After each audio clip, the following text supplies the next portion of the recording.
Hello students, कैसे हैं आप सब। आई होप आप सब अच्छे होंगे। आईसीटी वर्चुअल क्लासरूम में आप सबका स्वागत है। मैं विकास। बच्चों, क्लास 11th का मैथ्स हम कर रहे हैं। चैप्टर है आपका स्ट्रेट लाइंस यानी सरल रेखाएं। तो इसी को हमें कंटिन्यू करना है। कुछ बेसिक कॉन्सेप्ट हमने प्रीवियस जो अपनी कक्षा में पढ़े थे वहां से हमने रिवाइज किए थे, क्वेश्चन भी किए थे। उम्मीद करता हूं आप अच्छे से समझ गए। अब एक क्वेश्चन देखिए, ये है the base of an equilateral triangle with side 2a lies along the y axis.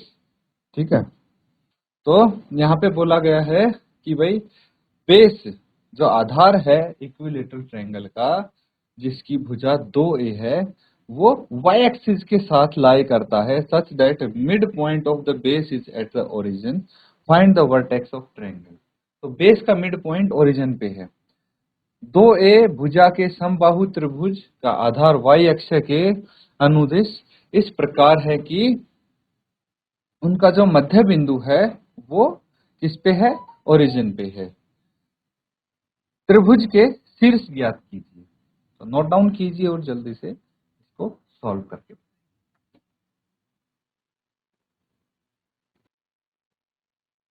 तो बच्चों, यहां पे आप एक चीज और लिख लेंगे, मध्य बिंदु कहां पे है, मूल बिंदु पर, यानी ओरिजिन।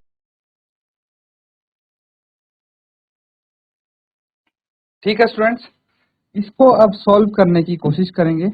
देखिए यहाँ पे क्या बोला गया है, थोड़ा सा सिनेरियो समझने की कोशिश करते हैं।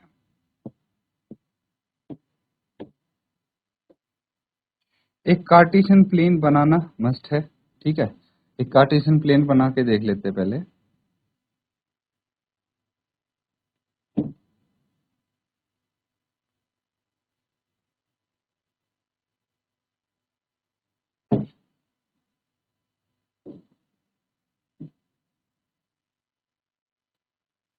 एक्स एक्सिस ये हो गया, दिस इज वाई एक्सिस, ये नेगेटिव साइड हो गया।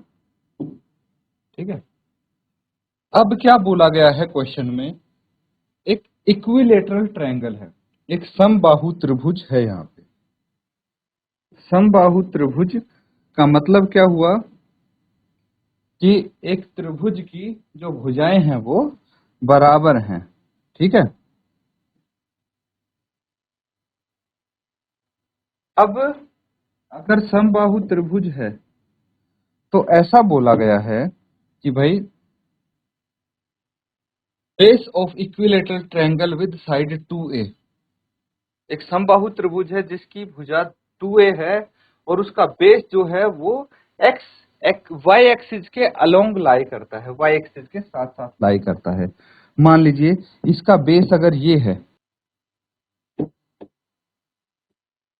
ये इसका बेस है। ठीक है, तो ये y एक्सिस के साथ लाई करेगा, ये बाकी की इसकी साइड्स हो गई।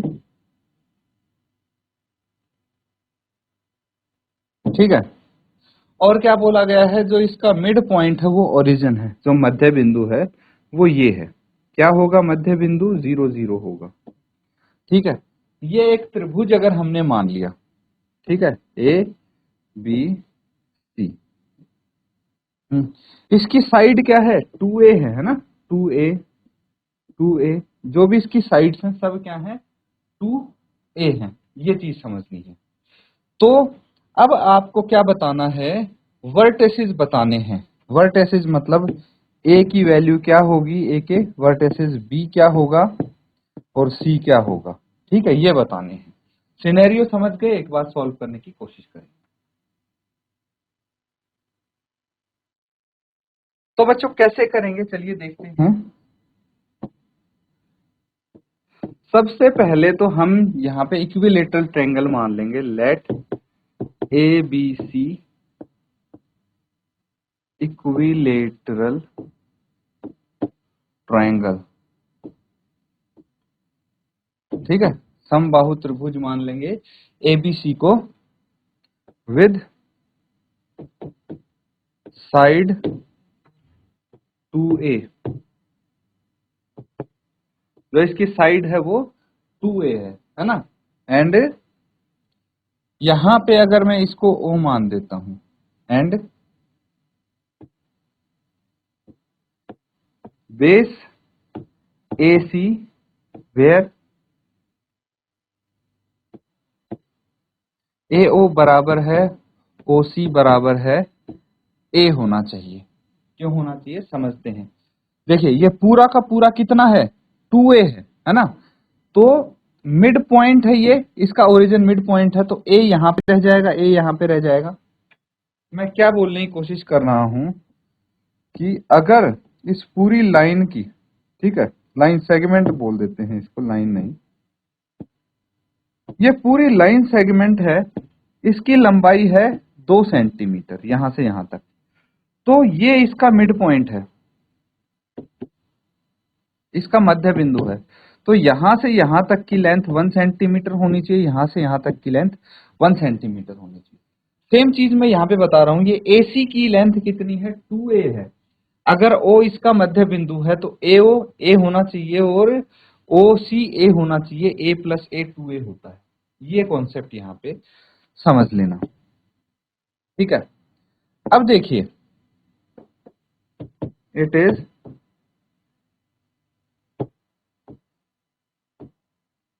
क्लियर नाउ दैट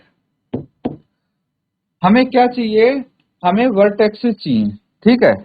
तो A कितना आएगा, जो ये वर्टेक्स A है ये कितना होना चाहिए। देखिए ये कार्टेशियन प्लेन है, रेफरेंस 0 है, यहां से यहां तक का डिस्टेंस A है ना। तो एक्स एक्सिस, एक्स डायरेक्शन में तो हम मूव किए ही नहीं, तो एक्स एक्सिस के जो कोऑर्डिनेट है वो तो 0 होगा, और वाई एक्सिस का A की तरफ मूव किए हैं तो ये A हो जाएगा, ठीक है। तो ये कितना आ गया, 0a, समझ रहे हो ना, ये 0a ये आ गया। अब अगर मैं नेगेटिव डायरेक्शन में मूव करूंगा तो 0 माइनस a होना चाहिए ये, है ना, इसके कोऑर्डिनेट। तो आप बोल सकते हैं and C is 0 minus a। ये दो कोऑर्डिनेट्स तो आ गए। हमें किसके कोऑर्डिनेट चाहिए, अब B के कोऑर्डिनेट चाहिए, है ना। B के कोऑर्डिनेट कैसे निकालेंगे, चलिए देखते हैं। इन ट्रायंगल AOB, त्रिभुज AOB में देखिए, AB क्या है, 2a है, हमें पता है। एंगल AOB कितना है, 90 डिग्री है ना। ये ओरिजिन है, ये कार्टेशियन प्लेन है, तो जो ओरिजिन है इसमें जो 4 क्वाड्रेंट्स होते हैं वो 90-90 डिग्री के होते हैं, इसीलिए AOB 90 डिग्री का होना चाहिए, है ना। और दूसरा क्या है, AO कितना है, A है, यही है। तो हमें पता है, we know that triangle AOB is right angled triangle, है ना।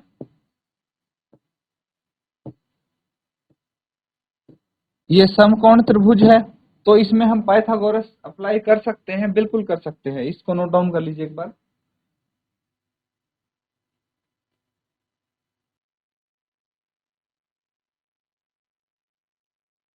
तो अब क्या करेंगे, using Pythagoras theorem, Pythagoras theorem का यूज करेंगे इन ट्रायंगल AOB, है ना।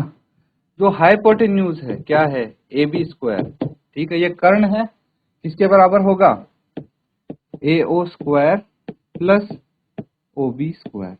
देख लीजिए ध्यान से, जो इसका स्क्वायर है वो किसके बराबर होगा, इसके स्क्वायर प्लस इसका स्क्वायर।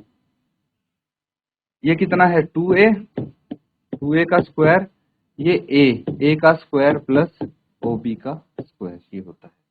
तो 2a का स्क्वायर यानी 4a स्क्वायर, इसको लेफ्ट साइड ले आइए, minus a square is equal to OB square. कितना आ जाएगा, OB is equal to under root 3a square. OB कितना आ गया, प्लस माइनस 3a, ये आ गया OB। मतलब वापस से चलते हैं हम फिगर पे।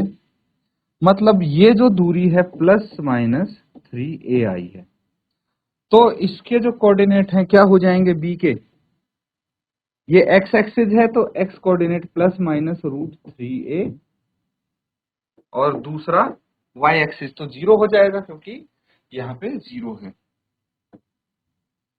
तो आप बोल सकते हैं therefore the vertices of triangle A B C are, ए क्या है अभी निकाला था हमने, बी बी और सी बी अभी निकाल लिए हैं ये, तो फटाफट इनके वर्टिसेस लिख देंगे। ए के क्या है 0a, है ना 0a, और बी के ±√3a और 0, और ये 0 - a, है ना, नोट डाउन कर।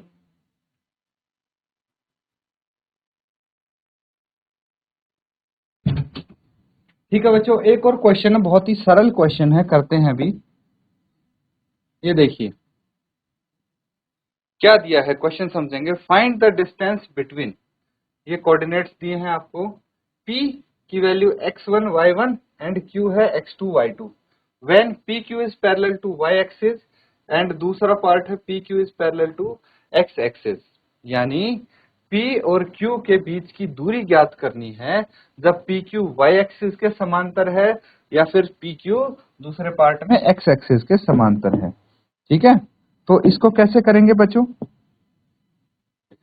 सबसे पहले मैं आपके लिए यहाँ पे ये बना देता हूं कोऑर्डिनेट्स। ठीक है, कार्टेशियन प्लेन बन गया।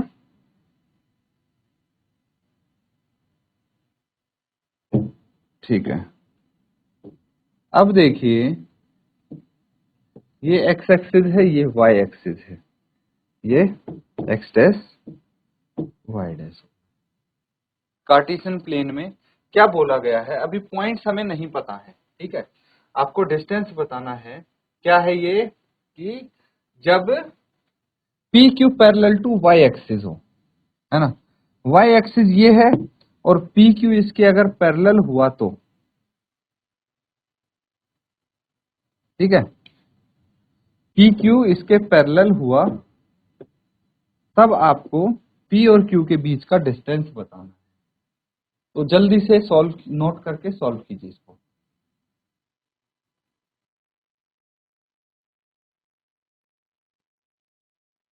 तो बच्चों इसको सॉल्व करते टाइम आपको एक चीज का ध्यान रखना है। ठीक है, व्हेन P जो कि है x1 y1 एंड Q जो कि है x2 y2, ठीक है, जब P Q are parallel to Y axis, ठीक है, फर्स्ट पार्ट है ये, पी क्यू वाई एक्सिस के पैरेलल है, तो यहां पे क्या खास बात होगी, देखिए अगर ये पैरेलल है तो ये जो दूरी है और ये जो दूरी है वो सेम होगी कि नहीं होगी, है ना, सेम होनी चाहिए।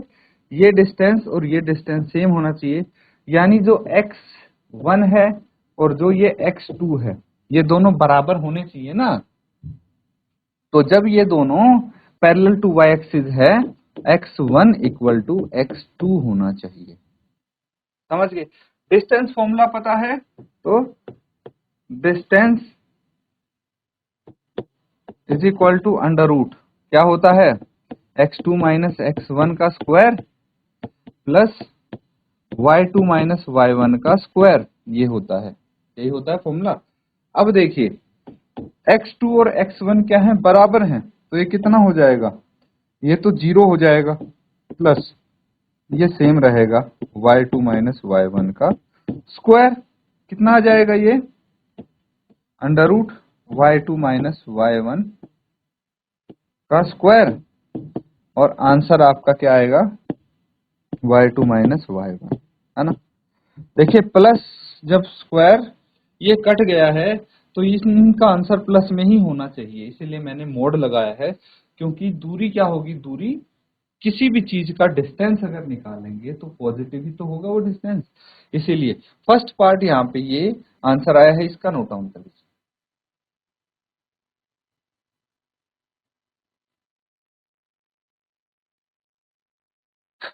तो बच्चों यहां तक नोट डाउन कर लिया आपने।